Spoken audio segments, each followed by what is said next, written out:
A teenager with Down syndrome has done something no teenager like him has done before. 15-year-old Eli Reimer recently climbed to the base camp of Mount Everest.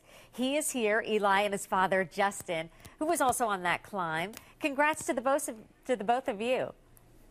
Oh, thank you very much. And Justin, we're talking about the world's tallest mountain here, 10 days, 17,000 feet. What inspired you both to do that?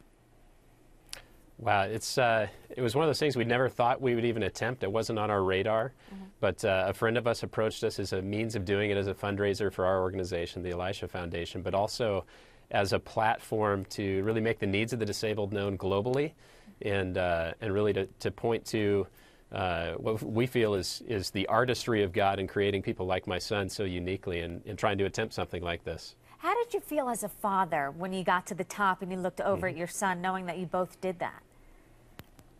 It was surreal. It was to be standing there at that place and see the smile on Eli's face and the sense of accomplishment that he had, and the fact that his health was better than any of ours at that point. And you're surrounded by peaks that are the smallest one is 23 or 24,000 feet. It was humbling, it was inspiring, and it was just an amazing moment that I still feel like we're processing even now, just trying to get a grip on the whole scope of what that was for us. Well, we were looking at video as you're talking of you on top of Mount Everest. It is amazing, such a feat. Eli, how did it feel to get up there? Did it feel good to make it up there? Yes. Was it hard for you and your dad? Was it difficult? No. Yeah, that's what I heard. Justin, isn't that true that his health was better than the rest of the groups? Explain that.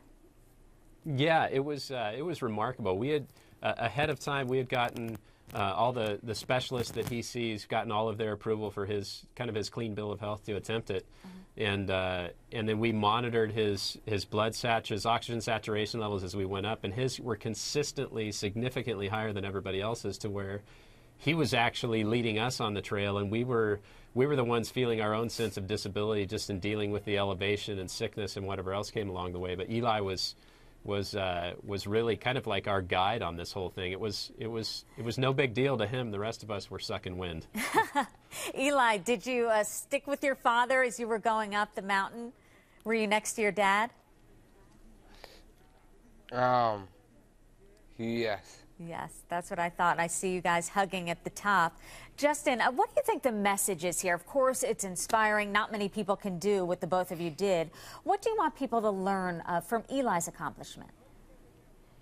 There's a number of things that I can think of, but I think that the number one thing is for anybody who has a child with a disability, or who is impacted by disability in some way, and really for the rest of the culture, to really understand that the disability is not a limitation. It's not outside of the scope of really God's goodness in all of this, and that Eli's life and the lives of those with disability have infinite worth, and they can attempt great things, and they can be used powerfully to impact their culture and to impact the world. Disability is not a limitation, and Eli is proving that. Eli, nice to meet you. Congratulations again.